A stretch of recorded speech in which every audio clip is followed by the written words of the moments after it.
रेणुका, तुम इतनी रात को कहाँ से आई हो? सब मरेंगे, एक एक करके सब मरेंगे।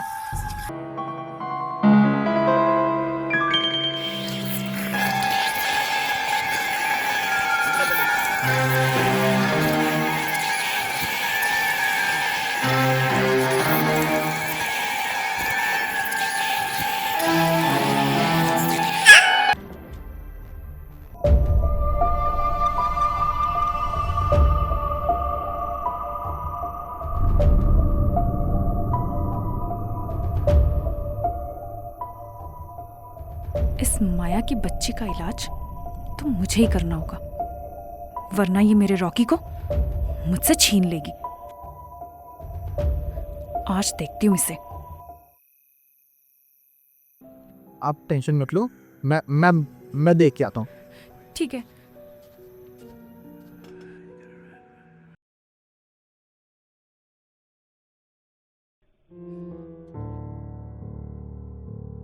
रॉकी जी,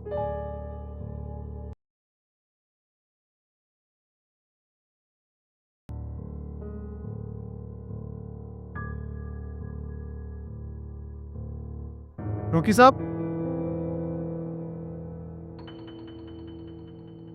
ये रॉकी सर कहाँ हैं आप? आयशा मैम ढूंढ रही है आपको।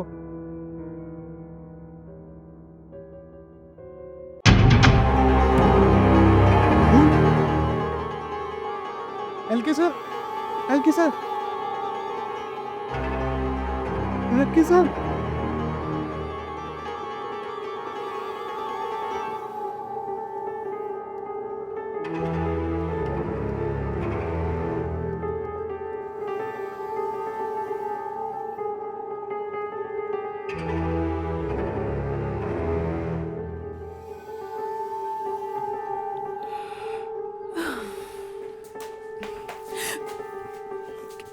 क्या हुआ?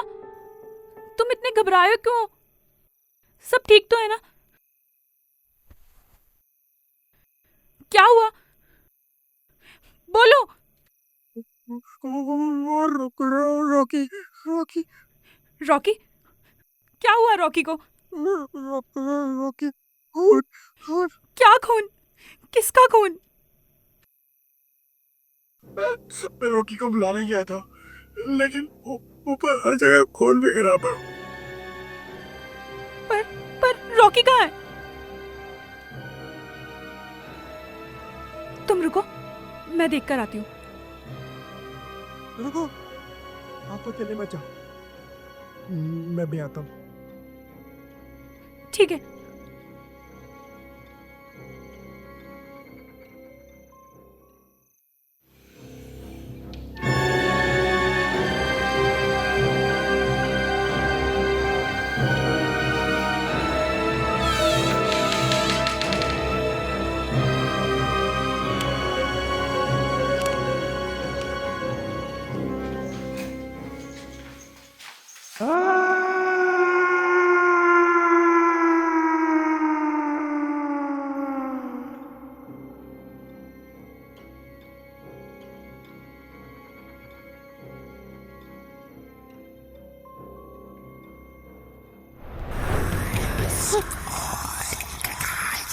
कौन है?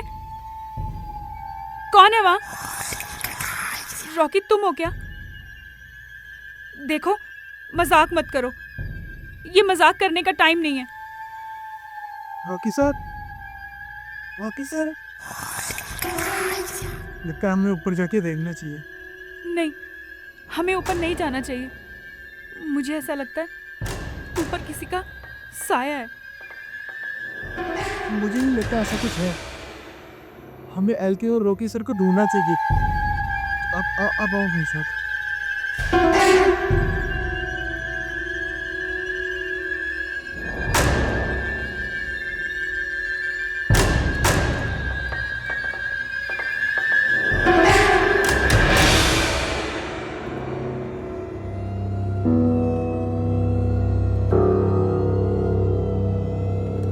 आप एलके सर के रूम में देखिए, मैं बेलपिन भी देखता हूँ।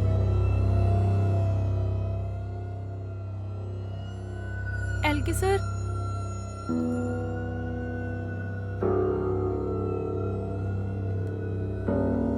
एलके सर,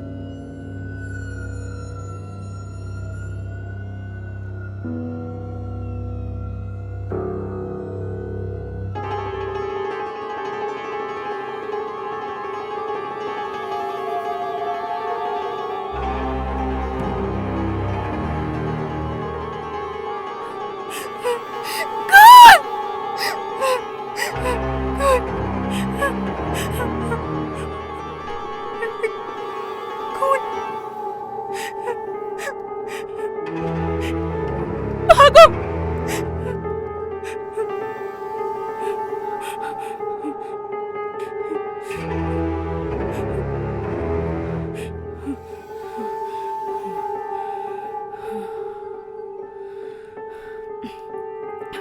मुझे समझ नहीं आ रहा यहाँ हो क्या रहा है। पहले माया की बॉडी गायब हो गई, उसके बाद एलके सर और रॉकी दोनों गायब है। हो ना हो, ये सब किसी भूत प्रेत या आत्मा का काम है, वरना हमारे सिवा यहाँ कोई भी नहीं है। कुछ भी मत बोलो, ऐसा कुछ भी नहीं होता है। तो फिर क्या हो रहा है ये सब? कहाँ गायब है सब? और वो खून किसका फैला हुआ है? बोलो। जिस तरीके से माया को मारा गया है, उसी तरीके से एलके सर के बाथरूम में भी खून ही खून है। लेकिन रॉकी, उसके साथ क्या हुआ होगा? ये तो रॉकी का है।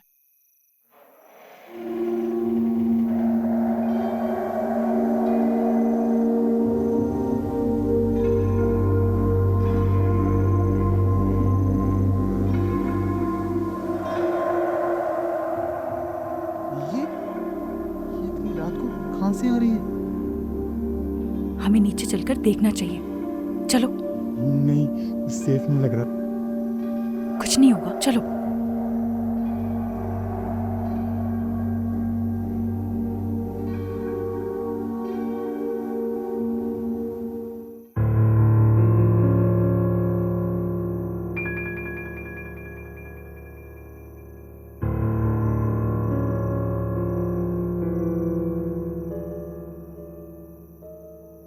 इनका रुको। इतनी रात को तुम फिर से बाहर क्यों नहीं गए एक भी? और ये बैडमिंटन कुछ काम था, वही निपटाने गई थी। कैसा काम? और इतनी रात को तुम्हें कौन सा काम आन पड़ा, वो भी ऐसी अनजान जगह पर? बोला ना, कुछ अधूरा काम था, वही निपटाने गई थी। तो तुमने एलके सर और रॉकी को देखा? उन्हीं को तो देख के आ रही हूँ। अच्छा, कहाँ देखा तुमने उन्हें? मेरे कहने का ये मतलब है कि मैं अभी उन्हीं को ढूंढ के आ रही हूँ, मगर इस जगह पे गायब हुआ इंसान कभी नहीं मिलता। मतलब कहना क्या चाहती हो तुम?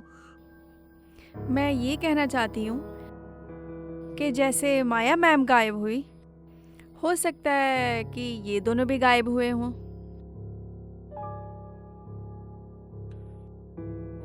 ये लोग जरूर हमारे साथ कोई मजाक कर रहे हैं, वरना अचानक से एलके सर और रॉकी गायब कैसे हो सकते हैं? तुम कहाँ जा रही हो? एलके सर और रॉकी को ढूंढने में हमारी मदद तो करो। मेरे पास और भी बहुत काम है जिसे पूरा करना है। और तुम भी उन्हें ढूंढना बंद कर दो, कोई फायदा नहीं है।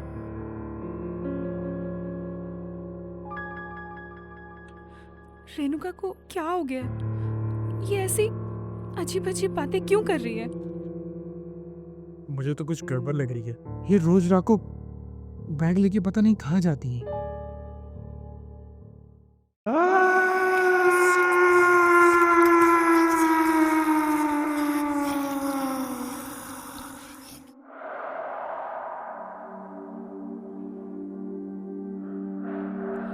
रेणुका,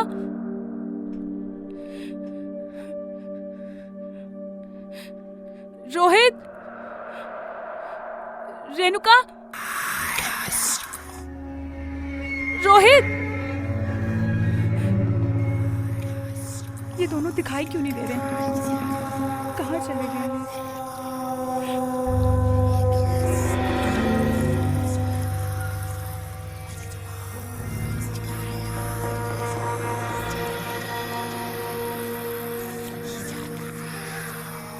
रोहित, रेणुका,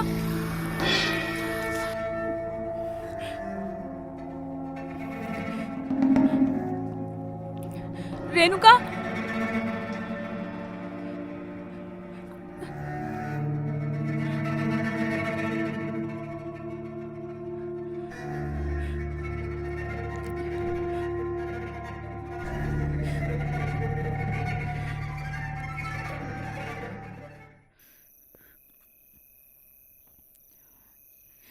कहाँ चले गए ये दोनों? यहाँ रूम में देखती हूँ।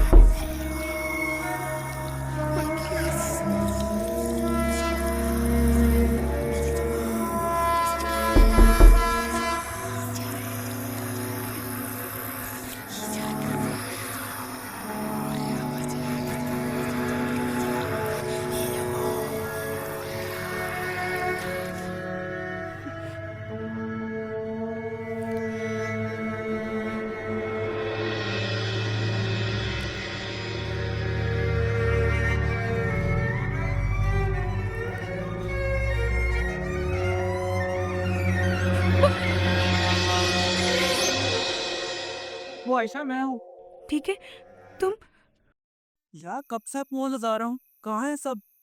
और तुम इतना डरी क्यों हुई हो? सब ठीक तो है ना? तुम अंदर आओ।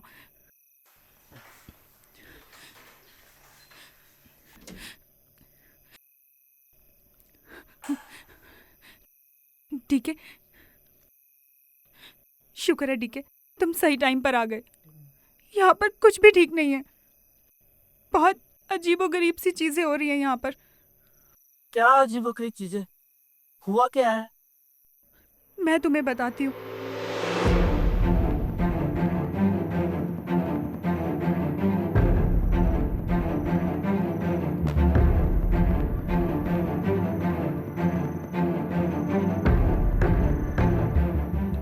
और अब रोहित और रेणुका दोनों गायब हैं। वो दोनों कहीं नहीं मिल रहे हैं। तुम घबराओ मत, मैं आ गया। अब देखते हैं आगे क्या करना है।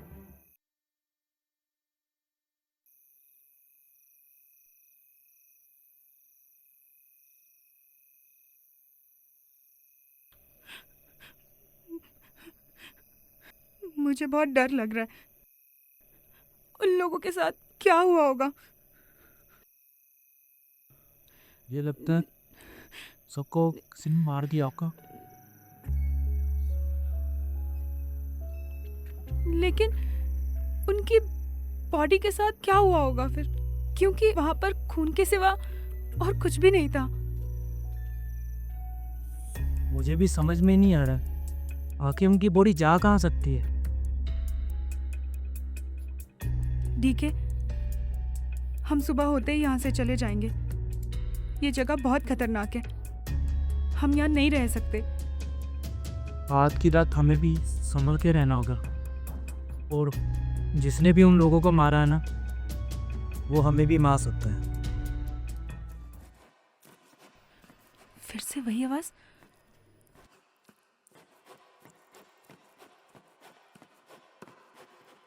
ये फिर से वही आवाज आ रही है, जैसे कोई कुछ काट रहा हो। आवाज तो मुझे भी आ रही है, और ये आवाज किसकी हो सकती है?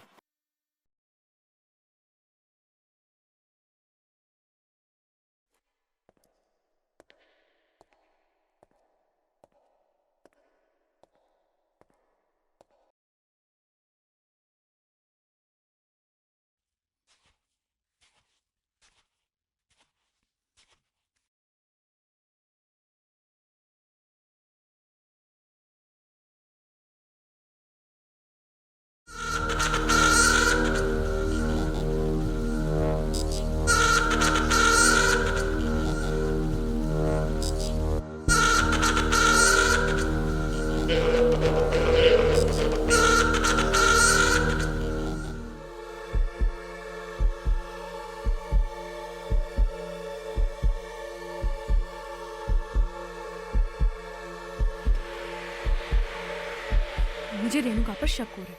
ये हर रात बैग लेकर कहाँ जाती है? हमें इसके बारे में पता लगाना होगा। मतलब क्या है तुम्हारा? मतलब ये कि मैंने पहले भी कई बार रेणुका को बाहर जाते हुए देखा है, और कल जब वो बैग लेकर वापस आ रही थी, उसके बैग पर खून लगा हुआ था। मुझे लगा एलके ने नकली खून मंगवाया होगा, इसलिए मैंने इतना ध्यान नहीं दिया। पता कैसे करे?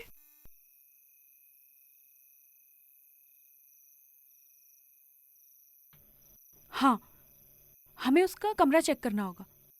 उसके सामान में से हमें जरूर कुछ ना कुछ मिलेगा। चलो।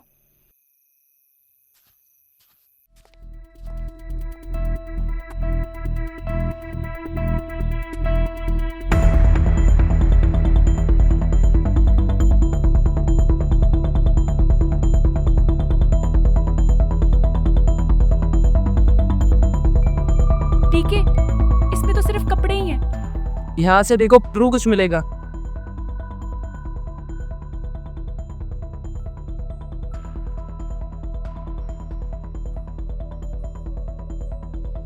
डीके, डायरी मिली है। इसमें कुछ नंबर्स लिखे हुए हैं। इसमें तो बहुत सारे नंबर लिखे हैं। हमें इन सब पे ना कॉल करके पता करना चाहिए। हाँ, चलो।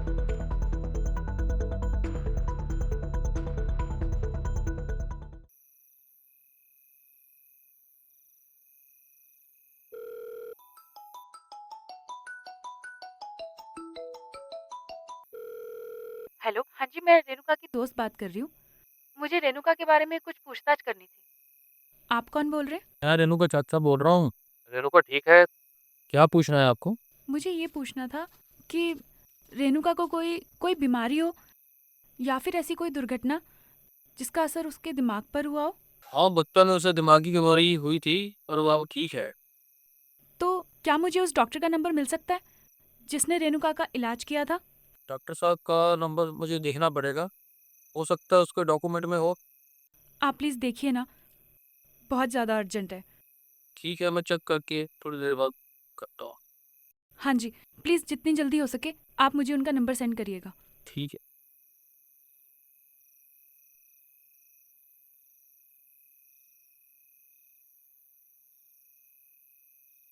क्या बताया उन्होंने?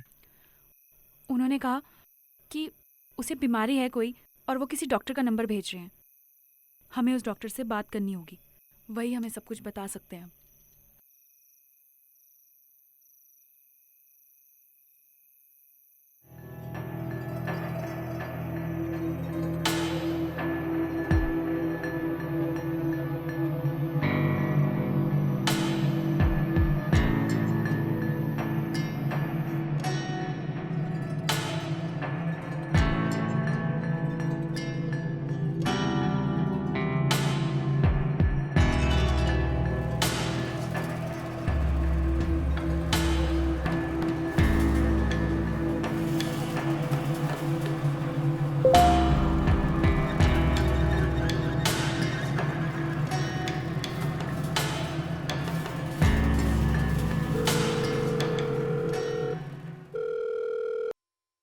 हेलो।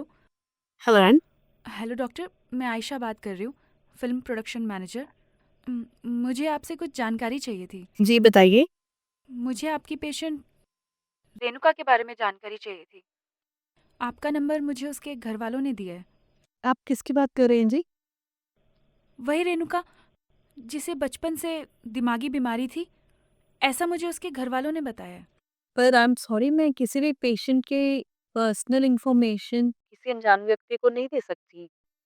डॉक्टर देखिए, प्लीज़, बहुत अर्जेंट है, मुझे उसकी जानकारी चाहिए। बट किसी भी पेशेंट की जानकारी देना हमारे प्रिंसिपल्स के अगेंस्ट है। देखिए डॉक्टर, ये हमारी जान का सवाल है। आपकी इस इन्फॉर्मेशन से हमारी जान बच सकती है। आप ऐसा क्यों बोल रहे हैं?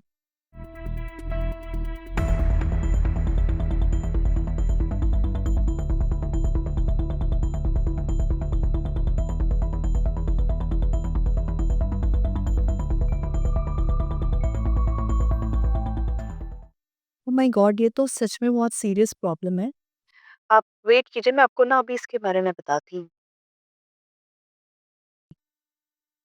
रेणुका को बचपन से कंडक्ट डिसऑर्डर की बीमारी है। Conduct disorder? ये क्या होता है डॉक्टर? कंडक्ट डिसऑर्डर माने कुछ बच्चे जिनको बचपन में ही उनके पेरेंट्स उनका ध्यान नहीं रख पाते हैं। बच्चों के घर में हालात ऐसे होते हैं कि घर पे तनाव का माहौल हो, पारिवारिक रिश्ते अच्छे ना हो, घर पे बिगड़ा हुआ माहौल हो। ऐसे बच्चों की दिमागी संतुलन बचपन में खराब हो जाता है। दिमाग पे बहुत असर पड़ता है जब बच्चे ऐसे तनाव वाले माहौल में पलते हैं। उनको खेलने कूदने से रोका जाए, इमोशंस एक्सप्रेस करने से रोका जाए, अकेला फील करें, पेरेंट्स उनसे बात भी ना करें या उनको अकेला छोड़ दें। तो ऐसे बच्चे कंडक्ट डिसऑर्डर का शिकार हो जाते हैं और उनके दिमाग पे बहुत गहरा असर पड़ता है।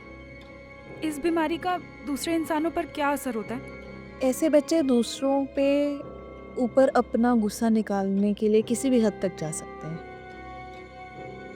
वो दूसरों से कट ऑफ भी हो सकते हैं और दूसरों पे अटैक भी कर सकते हैं।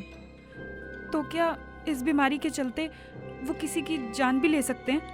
जब हालात बहुत बिगड़ जाए तो हाँ, ऐसे बच्चे किसी की जान तक ले सकते हैं। रेणुका को भी बचपन में बाकी बच्चों के साथ बहुत इश्यूज आते थे। उसने अपने भाई बहन को भी बार बार हानि पहुंचाने की कोशिश करते रहना, उनको मारने की कोशिश करनी। ये बहुत हद तक जा सकती है ये बीमारी। इसका कोई परमानेंट इलाज? अभी जो किया जा सकता है वो ये कि उसका मन शांत रखने के लिए दवाइयों का इस्तेमाल किया जा सकता है। पर ये कि जब भी कोई तनाव वाला माहौल बनेगा या उसको डर वाला माहौल बनेगा या गुस्से वाला माहौल बनेगा तो ये कभी भी ट्रिगर हो सकता है और वो ट्रिगर होके वायलेंट हो सकता है। सन पेशेंट और किसी पे भी अटैक कर सकता है। थैंक यू सो मच आपकी इस इन्फॉर्मेशन के लिए। आप भी अपना ध्यान रखिए और ऐसे कंडीशन में बेस्ट है कि आप पुलिस को ज़रूर इन्वॉल्व करके रखिए और अपन इन्फॉर्म करके रखिए क्योंकि ये बहुत गंभीर रूप ले सकते हैं अपने। ठीक है डॉक्टर, हम अपना ध्यान रखेंगे। Thank you so much.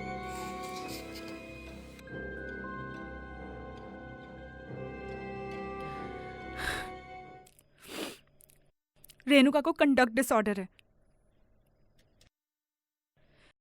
ऐसे लोग किसी न किसी को हानि पहुंचा सकते हैं जब उनको कुछ गाली गलौज की जाए, ऐसा डॉक्टर ने बताया। और इस बीमारी के चलते वो किसी की भी जान ले सकती है और ऐसा उसने बचपन में पहले भी किया है।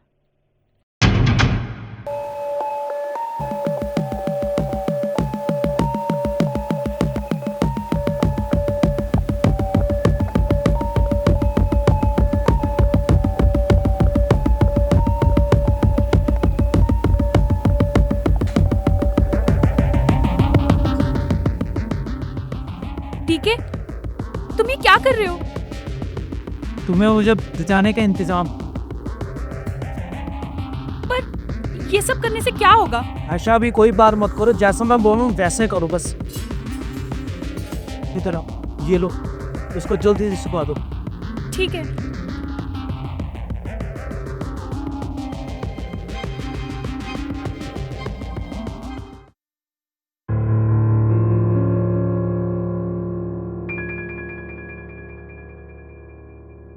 इतना टाइम हो गया, वो अभी तक आई क्यों नहीं? मैं शायद आती हो।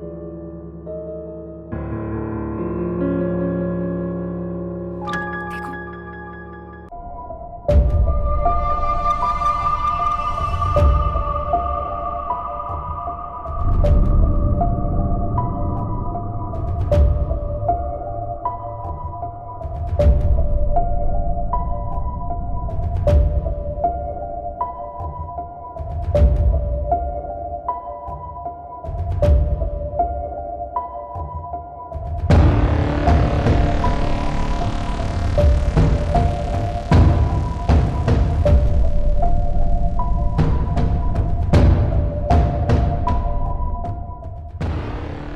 इस खुफिया रिश्ते के बारे में तो हमें मालूम ही नहीं था।